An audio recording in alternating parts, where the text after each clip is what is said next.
Սիրելի հայրենակիցներ եւ գործընկերներ, ազգային ժողովի հաստատմանը ներկայացված ծրագիրը սկսվում է հետեւյալ հայտարարությամբ։ Կառավարությունը առաջնորդվելու է իրական Հայաստանի գաղափարախոսությամբ, որը հունիսի 7-ին տեղի ունեցած համապետական ընտրություններում ստացել է Հայաստանի Հանրապետության ժողովրդի հավանությունը։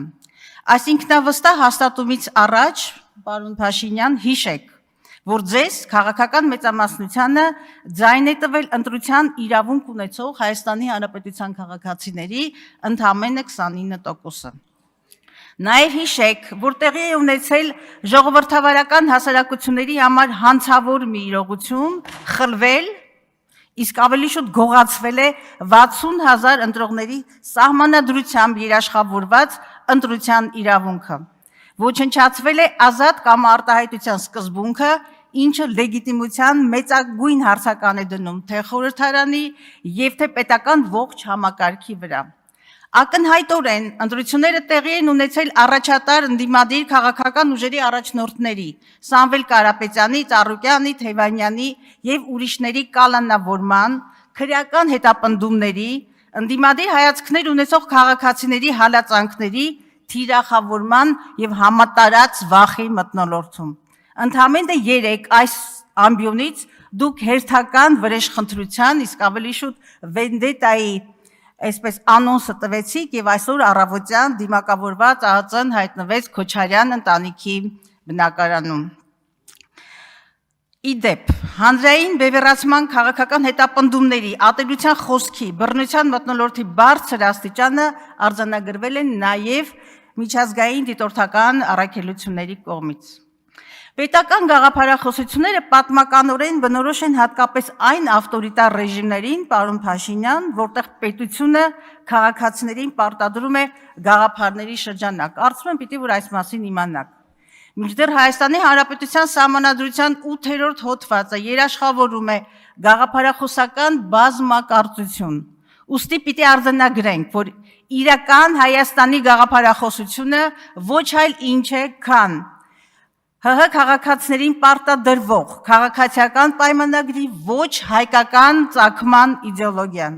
եւ չկա որևէ իրավական ակտ, որով այս ուրեմն գաղափարախոսությանը պաշտոնական կարգավիճակ է շնորհվել։ Եվ այնուամենայնիվ, եկեք մտածենք, ինչի մասին է այն եւ ինչ հեռանկար է սպասում Հայաստանի անկախ պետականությանը։ Այդ հեռանկարի մի մինի պատկեր բնականաբար այսօր առավոտյան ականատեսն ենք եղել։ Դուք ասում եք դադարեք Հայաստան փնտրել, հակագիտական, հակապետական եւ հակազգային այս միտքը երեք այս ամբիոնից հնչեց։ Բայց մենք ոչ ինքնություն եւ քաղաքակրթական ժառանգություն չունեցող մանկուրտ չենք, ոչ էլ կենտրոնական Ասիայի անապատից սերող քոչվոր խաշնարած, որ հիշողություն չունենանք։ Եվ մերը մերն է, մեր հազարամյակների հայրենիքը, այո, պարոն Փաշինյան, մերն է, մեր հազարամյակների հայրենիքը օծված լուսավոր չի ամարասով եւ մեր որդիների արյամբ հեղեղված հողով։ Եվ ինչ համարձակությամբ եւ անպատասխանատվությամբ է հնչեցնում ժողովրդին կամը զրկող այն թշնամական նարատիվը, թե Արցախյան շարժումը Հայաստանը զրոյացնելու նախագիծ էր։ Կրկնում եմ, թշնամական նարատիվը։ Սա ասում է մի մարդ,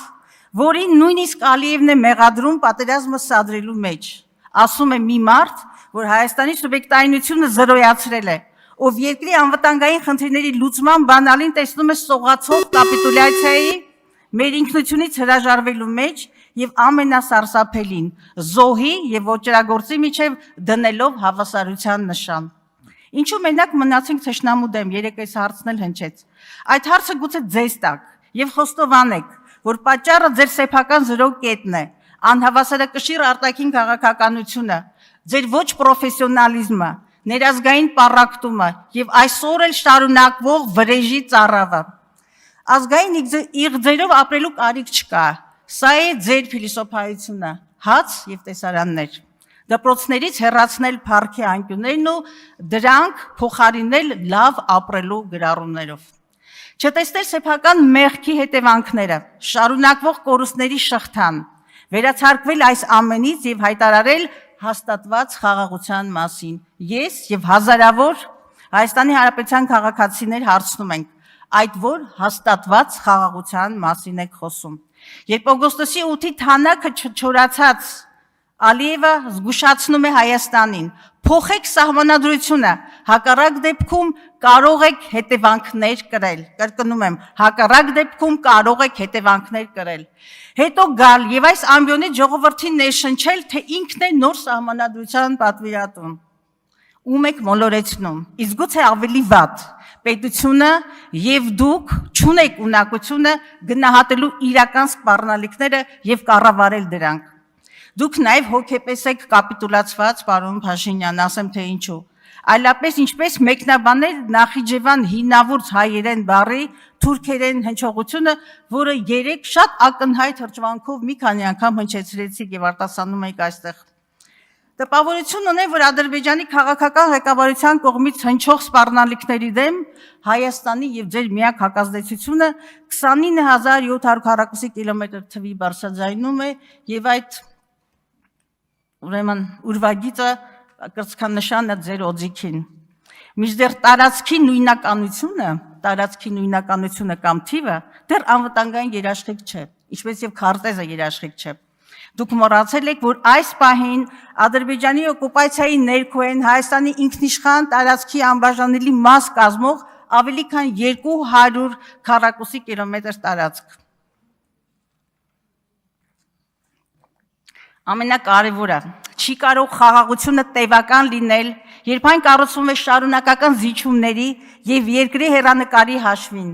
Չի կարող խաղաղությունը արդար լինել եւ այս պահին Բաքվում հայ ռազմագերիներ կան եւ դատվում է Արցախի ռազմաքաղաքական ղեկավարությունը։ Դատվում է Հայաստանի Հանրապետության եւ մեզանից յուրաքանչյուրի արժանապատվությունը։ Ոչինչ չէ այն խաղաղությունը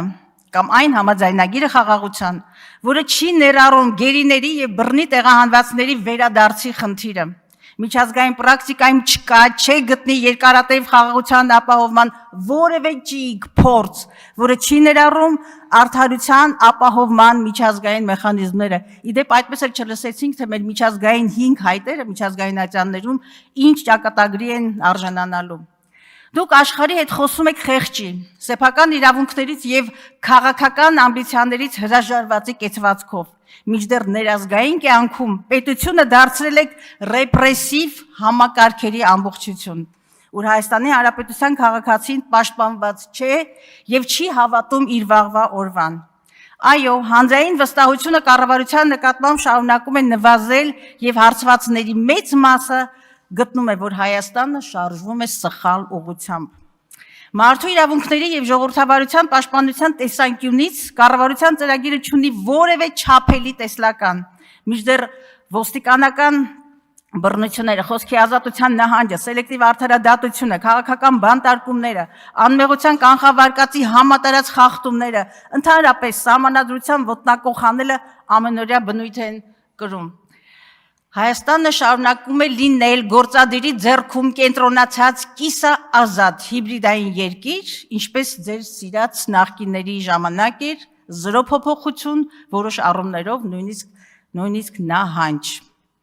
Մի տարբերությամբ ես քաղաքական հնաբնակ եմ եւ երբեք չեմ հիշում, որ այս ամբիոնից որևէ նախագահ, որևէ վարչապետ քաղաքական խոսույթը իջեցներ այս մակարդակի, հայհոյախոսության մակարդակի, որ այս ամբիոնից վրեժխնդրության եւ հաշվեհարդարի ցուցումներ տար իրավապահ համակարգին, որ այս ամբիոնից այդքան գեներացներ ատելության եւ բռնության խոսքը, որ այսքան խոցելի դարձներ ընդհանրապես պետական ինստիտուտները եւ նրանց հեղինակությունը։ Անկեղծ ասած, ես ինքս շատ եմ փորձում պատմության մեջ գտնել ձեզ համարժեք հերոսների եւ գնացել հասել եմ հին աշխարհ, Ներոնին եւ Հերոստրատին։ Հռոմը այրվում էր, բայց ասում են Ներոնը ջութակ էր նվագում եւ երկիրը քայքայված էր պարակտումի, բսկտումի ժամանակ Ներոնը իրեն այսպես հռետոր եւ կրքոտ բանաստեղծ էր համարում եւ արդյունքում ունեցան այն, որ պարակտվեց հին Հռոմը։ Նաեւ պատմության մեջ մնալու մեծ մաղձ իղձուներ Հերոստրատը, այրելով Արտեմիսի տաճարը։ Եվ պատմությունը դրանց հիշում է որպես քայքայիչ, կազմաքանդող ինչ ասեմ, դիվային երազանքներ ունեցող հերոսների։ Մի անհանգստացեք, դուք եք մնալու պատմության մեջ, միանշանակ դուք մնալու եք պատմության մեջ, եւ ձեր հետագիծը նույնքան տխրահռչակ է եւ արյունոտ։